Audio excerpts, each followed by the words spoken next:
di ba, itong kinikwento mong ito, di ba? Apo. May nangyari sa inyo nito, di ba? Apo. Alright. Tapos, gaano katagal yung pagitan bago naging kayo ng opisyal? May boyfriend po siya nun. Hinintay ko pang mag-split sila eh. May boyfriend siya nun? Apo. Gaano katagal? Yung boyfriend niya? Uy, may nag-text oh. Wait, the best ba? Mas magaling ako, no? Uy, telepono mo, huwag mong kainin. Kausap kita. Yung nga po, nagagaral yung phone namin. Tinawag ko na ito sa PLDT. Wala pa rin eh. Ayusin, aray ko! Sorry po. Aray. Pa? Aray ko, masakit sa tenga.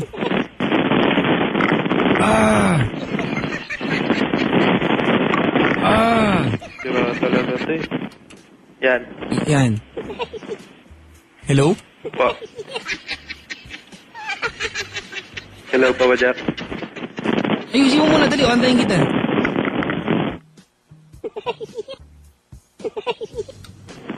Hello? Hello pa. May umuulan talaga, eh, no? Oo, pinakontak eh. Ikaw, mahal mo girlfriend mo ngayon. Opo. Ito ba gagawin pa sa mga babae? Hindi na. Siya na po yung last eh. It may seem as weird as it is, diba? Na doon kayo nag-umpisa, pero you wouldn't have done it the other way around. Gusto mo na ganun pa rin yun. Kasi nagkakilala kayo. It may be weird, but you were thankful. Opo naman. Pero siya, kamusta na kayo ngayon? 3 years after na ginawa nyo ito, may nagagawa palang kabutihan yung ganito, ano? Kalin po. Hindi ba yung kamanyakan mo? Ako din naman po nagpilit sa kanya eh. Ayaw naman po talaga niya sa akin eh. Siguro nakulitan na lang din. Mahal mo siya ngayon? Opo naman, mahal na mahal ko siya. Iiwanan, hindi? Hindi. Lolokohin, hindi? Lalo nang hindi. Madaling sabihin. Opo, ginagawa ko po, promise. Alam mo na mga kaibigan ko lahat yun. Malay ko sa inyo. Ikaw ba, nahuli na niya? Na?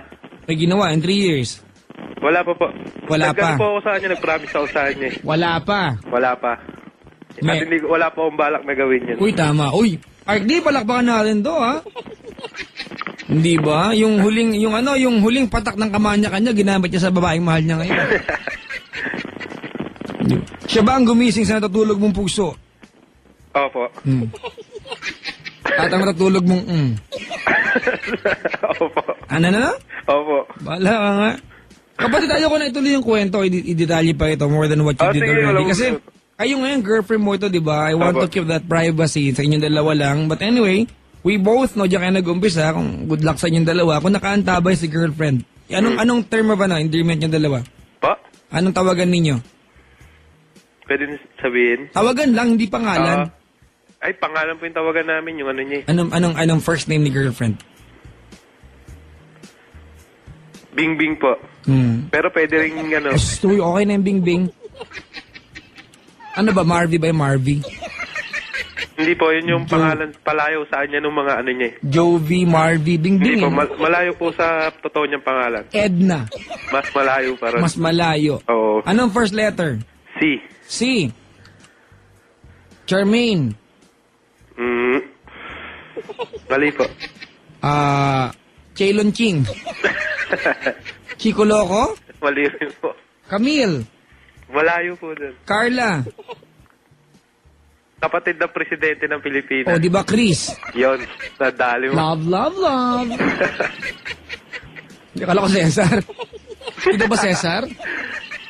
Hindi, alam niya na rin naman po yun eh. Si Chris. Hindi ka mag-I love you ka sa kanya on air? Love you, Bing. Ba yun? Baka Love you, pangako naman. Ano pong pangako? Baka may gustong ipangako sa kanya, nakaantabay mo Pilipinas. Alam niya naman po yun eh. Pwede marinig. Actually, pinatato ko po yung pangalan niya sa likod ko. What? Sobrang pagmamahal ko po sa kanya. Sa ilalim ng ex mo? Hindi po. Siya lang yung pangalan doon. O, dali na, sige na. May pagkakataon ka to say it on air. Ayaw mong kunin yung pagkakataon? I love you, Bing. Mahal na mahal kita. Alam ng mga kaibigan ko yan sa Pasig Line, Santa Ana. Suy! Ano ba mati? Hindi po, mga kaibigan ko lang po. Alam po nila lahat yun. Mga tiga Batangas Huwag ka sumimple. Basta lahat po ng mga kaibigan ko, lalo po sa Pasig Line. Pabako alam na to. po nila kung gaano ko po ang mahal. Sumimple na bati. Ganito, Peter. Po. Sabi, di ba, you will find love in the most unexpected places, the weirdest situation, di ba? Sometimes, makakatagpo ka ng pag-ibig sa pinaka ayaw mong tao at natagpuan niya yan sa'yo. Opo. Pinaka ayaw ka yata. Pero, whatever transpired na nag-uumpisa kayo, I think, and maybe safe to say na, things are different now. 3 taon na kayo eh. Opo, almost magpa 4 years na po itong Good luck, kapatid. March 8. Diba? Hindi ko kayang sabihin na I'm proud of you dahil sa pinag-umpisan ninyo, but go on with what you're doing right now. Awa. Salamat pa dyan. Dito Wild Confessions. Alam mo, Mark D, this is a story of love. Diba? Kung paano mo usubong isang pag-ibig minsan sa bukol ng pantalon. Kulit mo, pre. Hindi naman po. Kakatihan mo. Salamat sa pagtawag. Salamat din mo, Papa Jack. Apir. Ayan, diba? Natulan.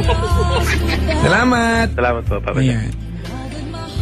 1:16. Uy, Mark D, aga pa. Isa pang caller.